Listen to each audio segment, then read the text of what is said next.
मैं doctor Dharmendra Kumar, associate professor, department of chemistry, MSJ government college, Bharatpur.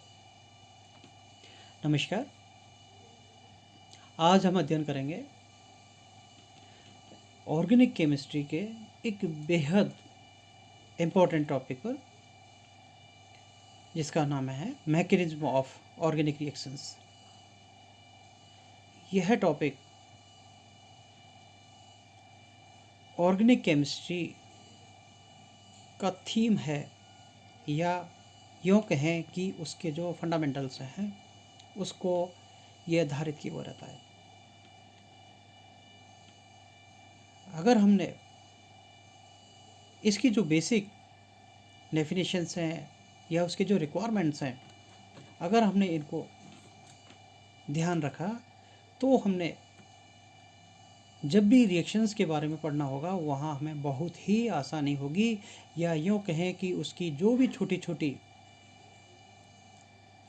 गलतियाँ होने की संभावना है उनको नकारा जा सकता है। सबसे पहले इस टॉपिक का एक सब टॉपिक, जिसको हम कर्व्ड एरो नोटेशन के द्वारा दर्शा रहे हैं। ये जो कर्व्ड एरो नोटेशन है या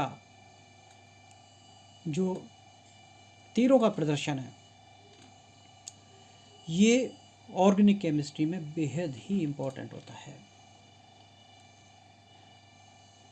जैसा कि रासायनिक अपक्रियाओं यानी कि विशेष रूप तौर से कार्बनिक रासायनिक अपक्रियाओं की क्रियाविधि के प्रदर्शन में तीरों का अत्यधिक महत्व है। कार्बनिक यौगिक प्रमुख रूप से सहसंयोजक यौगिक होते हैं,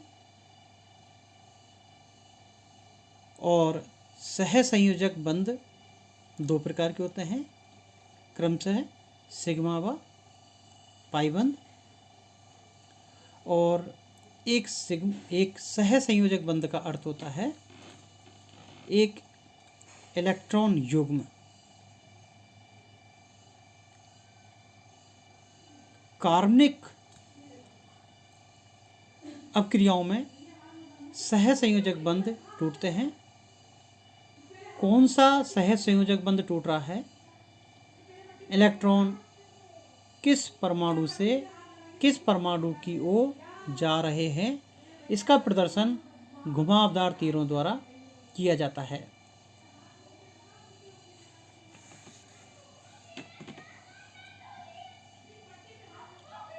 सहसंयोजक बंध को दो एटम के बीच में डैश के द्वारा दर्शाया जाता है। जैसे अगर दो कार्बन परमाणु के बीच में एक डैश है तो इसका अभिप्राय है वो सिंगल बॉन्ड है। अगर दो कार्बन एटम के बीच में दो बॉन्ड है तो अभिप्राय है वो डबल बॉन्ड है। और अगर दो कार्बन परमाणुओं के मध्य में तीन डैश हैं तो वो ट्रिपल बॉन्ड है। इस तरह सहसंयोजक बंध को हम इसमें दर्शाते हैं।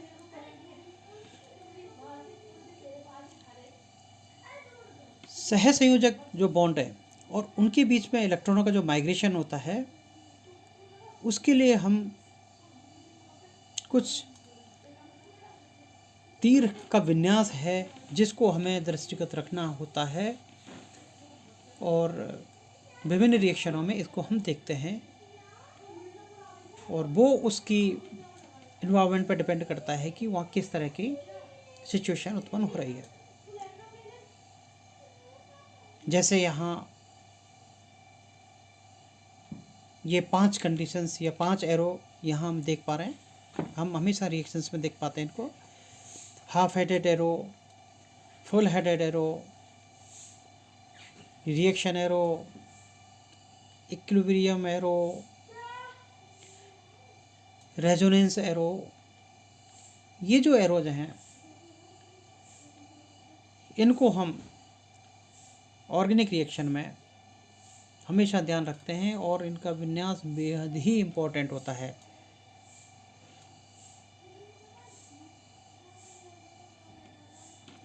रासायनिक अपक्रियाओं की क्रियाविधि में पूरे सिर वाला घुमावदार तीर, जैसा कि यहाँ जो डायग्राम दिखाया जा रहा है, इसमें जो पहले नंबर वाला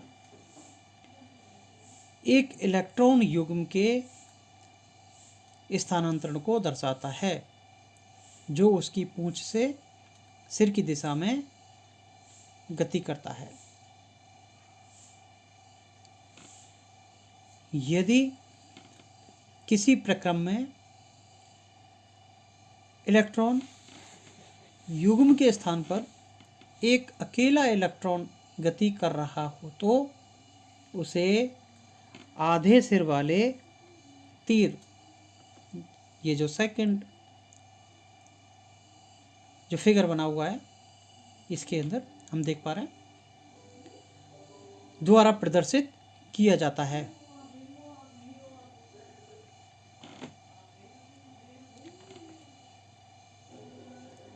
यहाँ इन तीरों का जो रिप्रेजेंटेशन है वो बहुत इम्पोर्टेंट है और उसको इन दो रिएक्शन के माध्यम से दिखाया जा रहा है। और यहाँ हम दो तरह के एरोज को लेके चल रहे हैं, एक है डबल हेडेड एरो और एक है हाफ हेडेड एरो। जैसा कि हम इस डायग्राम के ऊपर वाले पार्ट में देखते हैं, तो यहाँ जैसे हम देख रहे हैं आगे की पीछे की तरफ एक हमने टेल को दिखा रखा है जो इलेक्ट्रॉन पेयर का सोर्स है, और आगे की तरफ इलेक्ट्रॉन पेयर का डेस्टिनेशन है को दिखाया जा रहा है।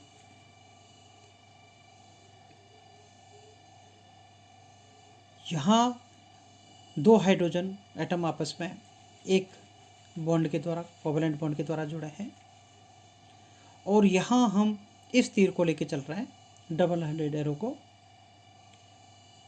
यानी कि जो बीच का बॉन्ड है, एक बॉन्ड का तात्पर्य उसमें एक इलेक्ट्रॉन युग्म यानी कि दो इलेक्ट्रॉन का होना। अगर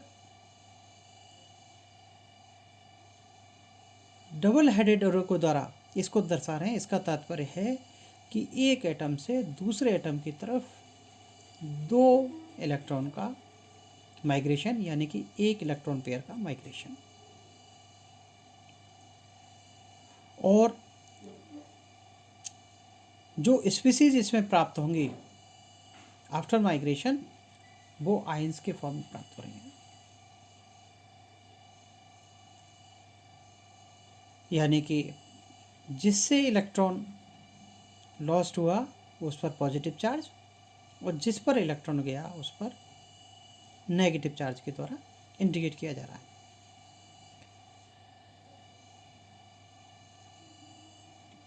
यहाँ चूंकि दो हाइड्रोजन एटम हमने ले रखे हैं, लेकिन जब हमें ध्यान रखना हो ए बी टाइप के, तो इसमें इलेक्ट्रोनेगेटिविटी का डिफरेंस मायने रखता है। जिसकी इलेक्ट्रोनेगेटिविटी ज़्यादा है वो इलेक्ट्रॉन युग्म को अपनी तरफ खींच लेगा, और जिसकी इलेक्ट्रोनेगेटिविटी कम है उस पर पॉजिटिव चार्ज आ जाएगा। इस तरह इसमें जो क्लीवेज हुआ बॉन्ड का वो हेटेरोलाइटिक फिजन होता है, और इस तरह के जो फिजन हुआ इसमें दो तरह की इंटरमीडिएट स्पीसीज का फॉर्मेशन होता है। एक होती है कार्बोनियम या कार्बोकेटाइन और दूसरा होता है कार्बेनाइन। वो कार्बन और उससे जुड़े हुए जो एटम हैं उनकी इलेक्ट्रोनेगेटिविटी के डिफरेंस के आधार पर निर्धारित होता है। अगर कार्बन से जुड़ा हुआ जो दूसरा एटम है, अगर उसकी इलेक्ट्रोनेगेटिविटी ज़्यादा है तो कार्बोकेटाइन का फॉर्मेशन होगा, और जुड़े हुए एटम की अगर इलेक्ट्रोनेगेटिविटी ज़्यादा है